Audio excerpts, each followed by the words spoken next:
My name's Broadbent, the Acme Debt Collection Agency. I'm looking for Mrs. Pamela Dale. She's not here. Oh, I understood from the neighbours that she was at home. Oh, well, yes, it was rather sudden, I'm afraid. You mean she's done a runner? Done a runner? Mrs. Dale wouldn't do a runner even if she knew what a runner was. She's a woman of great integrity, one of the old school. She may be one of the old school, but she owes a great deal of money. I know. That's what did it. Did what? Those were her last words to me. I won't be dragged through the courts, Jackie. I'll pay those debts, even if it means a pauper's grave. You mean she's dead? Worse. Worse? Pardon? A nervous breakdown. Complete collapse, I'm afraid. The strain of the divorce and the debts have turned that once fine brain to jelly. Well, that's very sad to hear, but I'm... Sad, it's tragic. Do you know what it's like to see your oldest friend trussed up like a chicken? As bad as that? Completely gaga. I'm just here to put the dust sheets over the furniture. Oh, perhaps you'll just tell her that I... Yeah. What was that? What? I thought I heard something.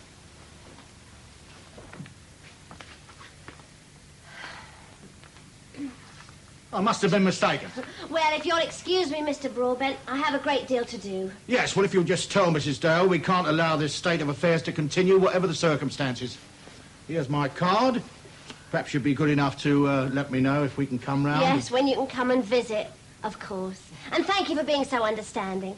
I'll let myself out. Oh.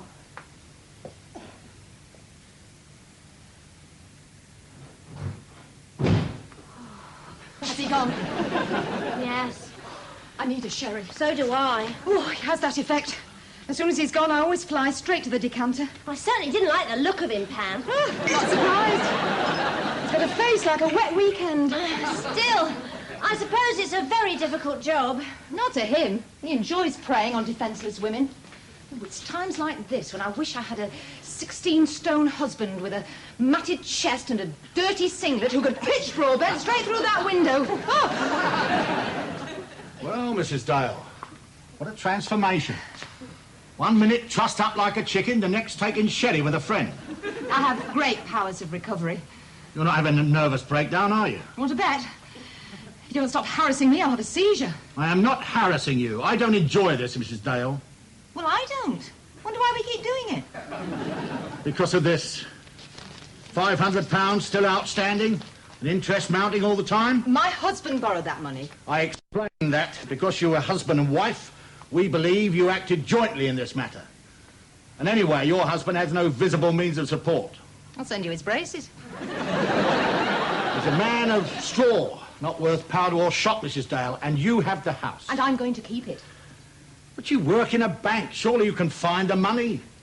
We're not allowed to bring it home with us. The manager wouldn't approve.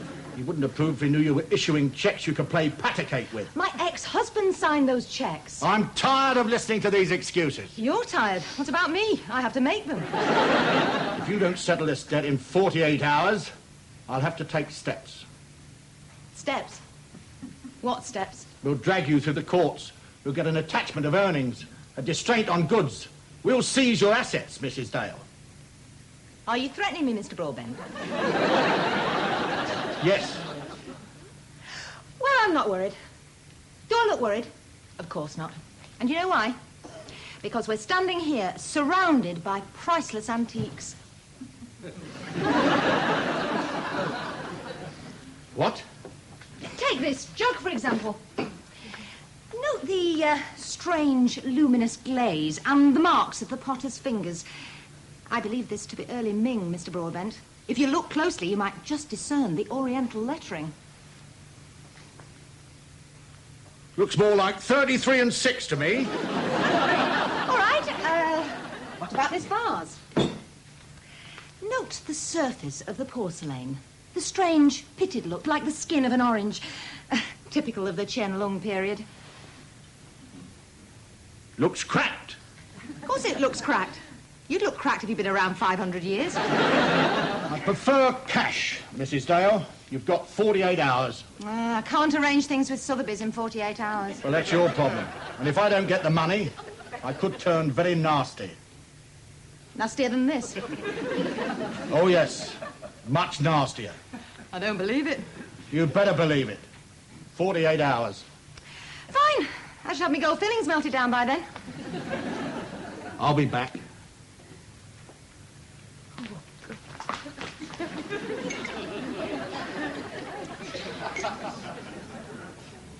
Well, What? I'm waiting. What for? It's your round. You sure? Yeah, I've been waiting so long, my glass is misting up. Oh. Did you get the first one? Of course I got the first one, don't you remember? You stood back to let me get to the bar. I thought it was very courteous of you. Then this one must be mine. That's right. What's the matter?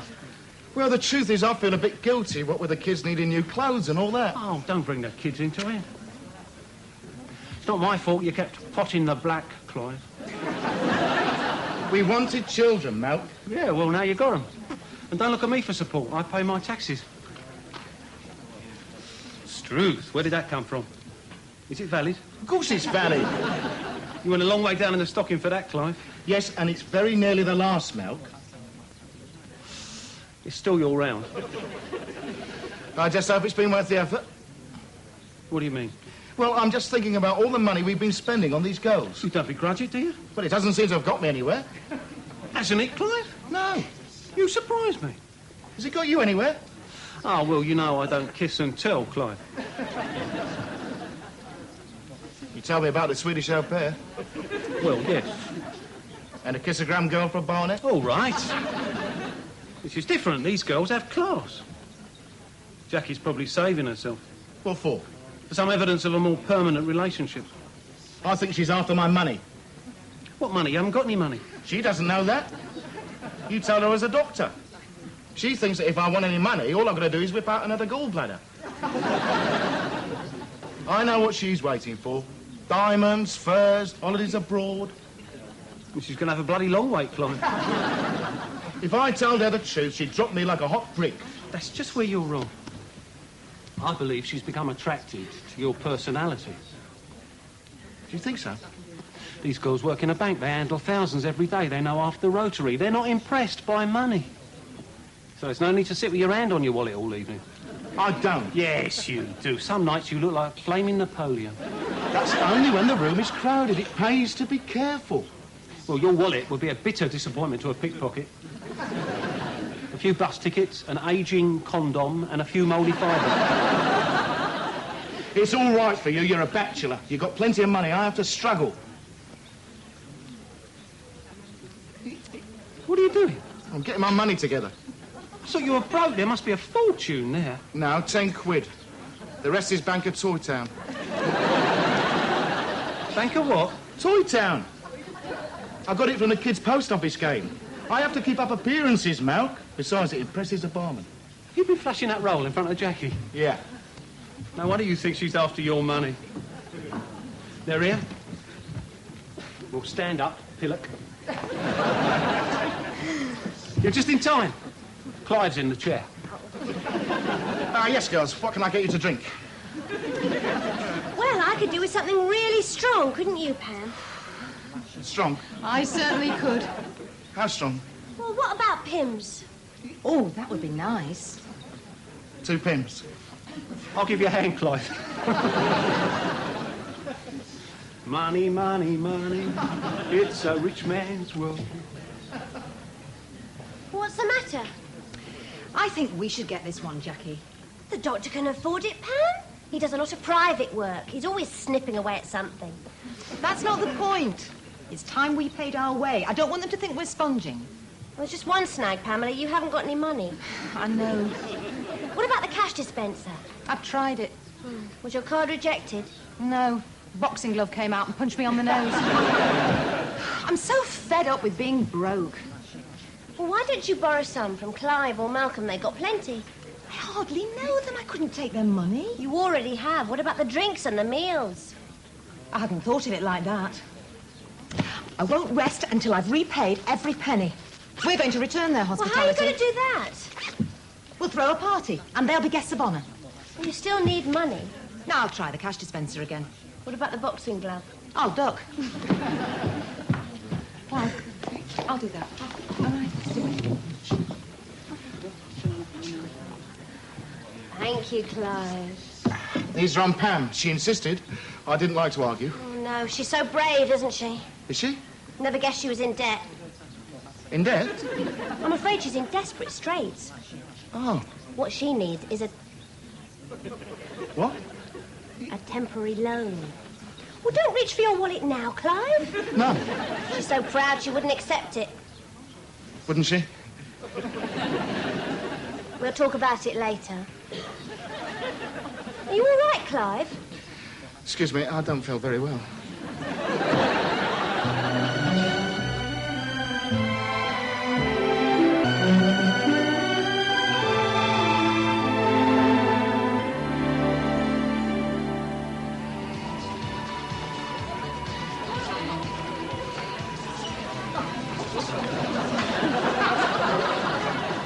What's the matter?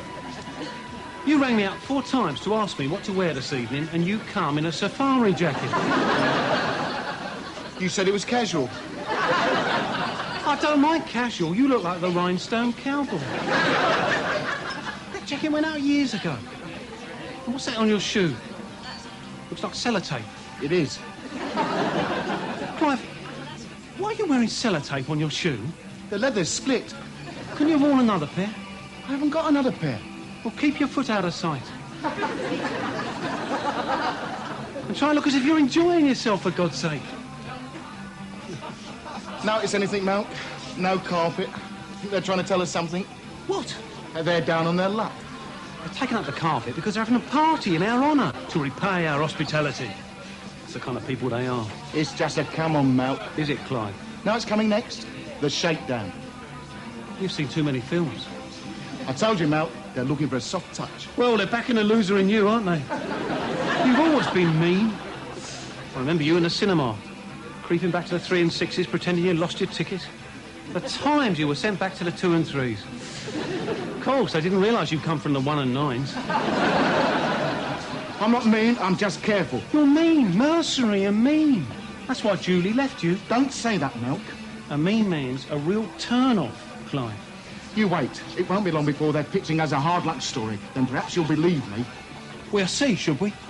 Pam? Clive and I have been talking, and we don't think you should pay out for all this. Not a woman on her own. So, we'd like to make a contribution.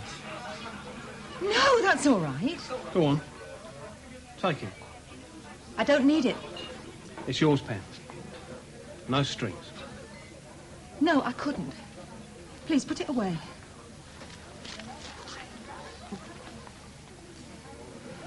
What's the matter, Pam? Nothing. It's just... you're the first person who's ever offered to help me. You're a nice man, Malcolm.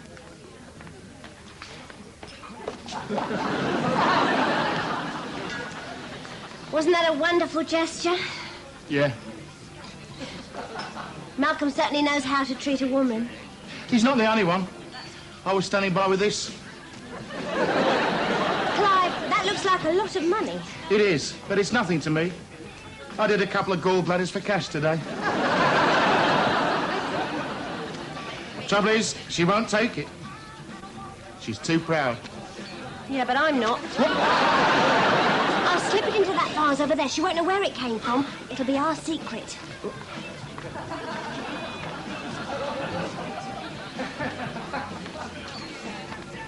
Well, hope you're ashamed of it. What's the matter? You look as white as a sheet. She's just taken my money.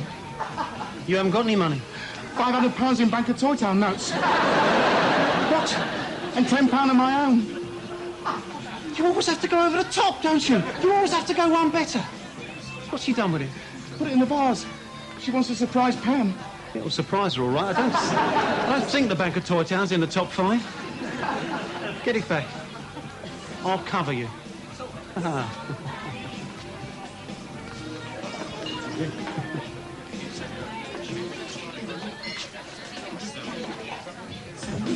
it now. Good, give it to me, it'll be safer. Now, I can't get my hand up. What? It's stuck. Be careful, that's a valuable vase. It won't budge. Well, that's because you're making a fist. Let go of the money. I know it's difficult, but remember, it's only Banker Toy Town. I can't get it out. My hand's swollen. I'll get some butter. But just keep that vase out of sight, so there's no dancing. And don't shake hands with anyone. Here, look.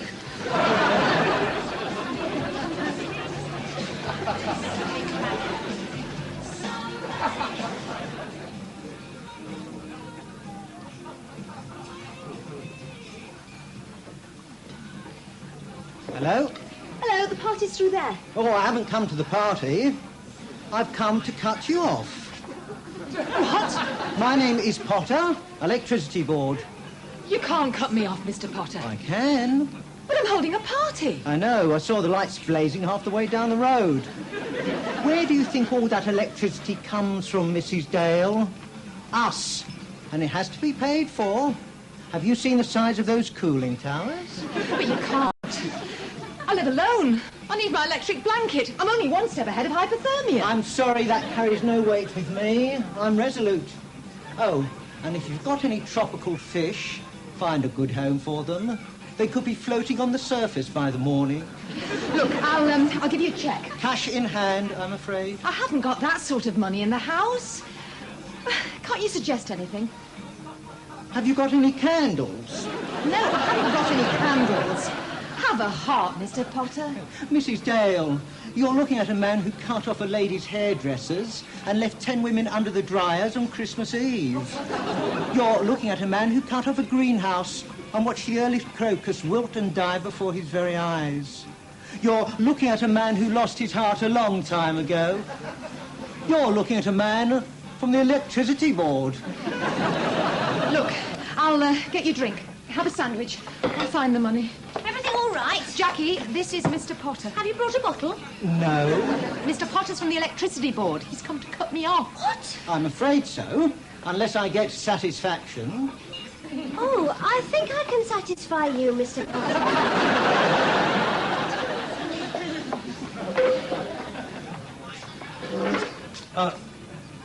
I was looking for the butter. Don't go, Malcolm. Can I ask you something? Certainly, anything. Can you lend me £250? What? It's for the electricity bill. They've come to cut me off. At this time of the night? Yes. But where is this bill? Well, I can't find it at the moment, but I remember it's for £250. £250? You must be connected to the street lights. I know it's a lot of money, but you did offer. Yeah. What's the matter? Well, the truth is, Pam, I'm a bit worried this might sour our relationship. It's well known down at the singles club that I'm loaded, and I have to be very careful that women don't want me just for... What? I wouldn't want to think you wanted me just for my money. You mean there's something else? What? I'll get the candles.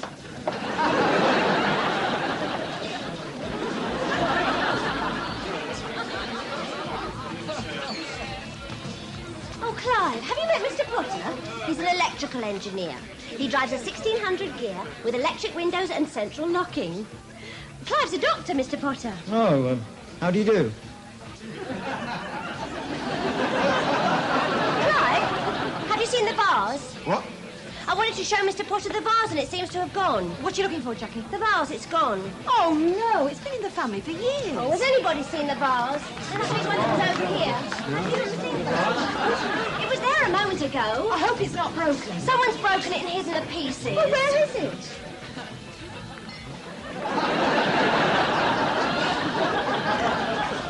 Clive? I was admiring the vase and my hand got wedged. That's quite a valuable vase, Clive. Yeah, probably Wedgwood, eh? Get it? You know, Wedgwood. That's not funny, Malcolm. No, I know that's not funny. I think I'll put it in a safe place. Pamela? Oh, no, not you as well. Hello, Mrs. Dale. You said 48 hours. I know. Then I saw there was a party. And I thought, hello, she's won the Spot the Ball competition and they're celebrating. No. Well, yes, we are celebrating. I've identified the vase. It belonged to the Emperor Chen Yong. Get away. He wept when he saw this vase, Mr. Broadbent. He had it made to put the ashes of the Empress in. She's not still in there, is she? No, I've dusted since then, Mr. Broadbent. Look at it. He loved it so much, he had the potter's hands cut off so he couldn't make another one. Isn't it beautiful? Pamela? It says Torquay on the bottom. Of course it says Torquay. That's to fool burglars. You don't think I put valuable vase on the bottom, do you? This is not really my sort of thing. It's worth more than the debt. I'm sorry.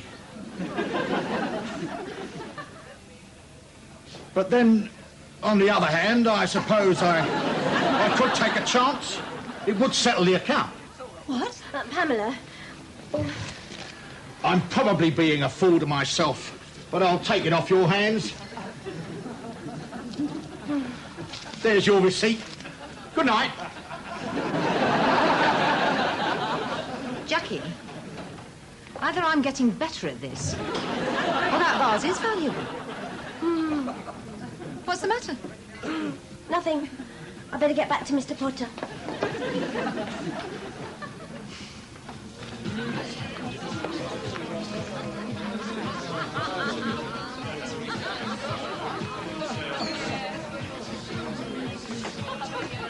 I suppose I should thank you, Clive, Why? for opening my eyes. She came up with this preposterous story that she was going to be cut off tonight if she didn't get £250. I told you, Malk. I said there would be a hard luck story. You'd have thought she could have come up with something more convincing. Good thing I was looking out for you, Malk. I still can't believe it. You've always been too trusting. Trouble is, I still fancy her. Don't. She's probably already looking for her next victim. Where's Mr. Potter? Don't you worry about Mr. Potter. He's on the stairs getting his breath back. Is he going to cut me off? No, But he was resolute. not anymore. You know the strange power I have over men. You mean he's going to forget it? Forget it. He doesn't even know what time of day it is. He wants to show me his gear. What? You can put the candles away, Pam. Mr. Potter's eating out of the palm of my hand. Oh! The two-faced little creep! Looks as if someone's cut the power off. Yes. Nice one, Clive.